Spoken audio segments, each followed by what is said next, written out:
আরজিকর কাণ্ডের প্রতিবাদ কর্মসূচিতে হামলার অভিযোগ উঠল মাথাভাঙ্গায়। অভিযোগ, পাল্টা অভিযোগে সরগরম রাজনৈতিক মহল। বুধবার রাতে আরজিকর কাণ্ডের প্রতিবাদে রাজ্য জুড়ে ফের রাত দখলের কর্মসূচি হাতে নেওয়া হয়।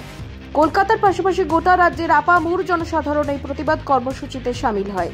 কোথাও মোমবাতি হাতে নিয়ে মানববন্ধন করা হয়, কোথাও উই ওয়ান্ট জাস্টিস স্লোগান তুলে মিছিল করা হয়। আবার অনেকেই রাতে 1 ঘন্টা বাড়ির সমস্ত আলো নিভিয়ে মোমবাতির আলো জ্বালিয়ে নীরবে প্রতিবাদ আন্দোলনের সমর্থন জানায়।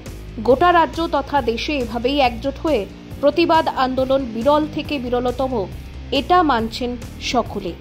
সেই মতোই বুধবার রাতেও মাথাভাঙ্গায় প্রতিবাদ আন্দোলন করেন জেলার বিভিন্ন শিল্পী মহল। মিছিলের পাশাপাশি রং তুলির মাধ্যমে প্রতিবাদের ভাষা ফুটিয়ে তোলা হয় রাস্তায়। কিন্তু অভিযোগ, এই প্রতিবাদ মিছিলে হামলা চালানো হয়, এক ব্যক্তিকে মারধর করা হয়।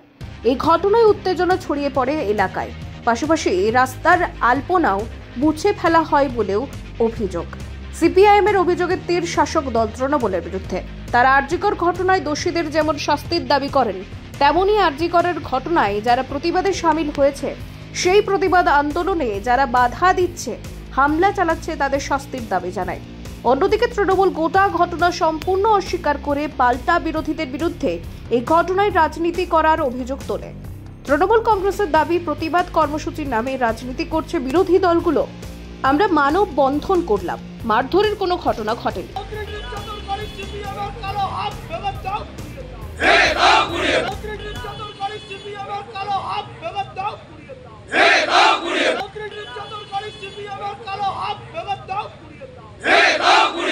আমরা তো যে ঘটনাটা ঘটেছে আরজিকর কাণ্ড, সেই ঘটনা নিয়ে আমরাও মিছিল করেছি। আমরাও যারা দোষী আছে তাদের আমরা শাস্তি চাচ্ছি এবং আমরা মিছিলও করেছি। আমরা সর্বতভাবে, আমাদের সরকারও সহযোগিতা করছে। কেসটা বর্তমান সিবিআই দেখছে। এই যে 20 দিন হলো, এখনো পর্যন্ত কোনো আমরা আপডেট পাচ্ছি না। কিন্তু এর পিছনে বিজেপি এবং সিপিএম রাজনীতি করছে, নন পলিটিক্যাল ব্যানারে পলিটিক্স করার চেষ্টা করছে। এটার বিরুদ্ধে আমরা এটাকে ধিক্কার জানাচ্ছি। অরিজিনালি উনারা হচ্ছে শাস্তি চাচ্ছে না, জাস্টিস চাচ্ছে না, উনারা চাচ্ছে পদত্যাগ মমতা ব্যানার্জির। ক্ষমতা দখলের একটা চেষ্টা করা হচ্ছে পিছন দিক থেকে। এই যে চক্রান্ত সিপিএম এবং বিজেপির, এই চক্রান্তের বিরোধী আমরা করছি।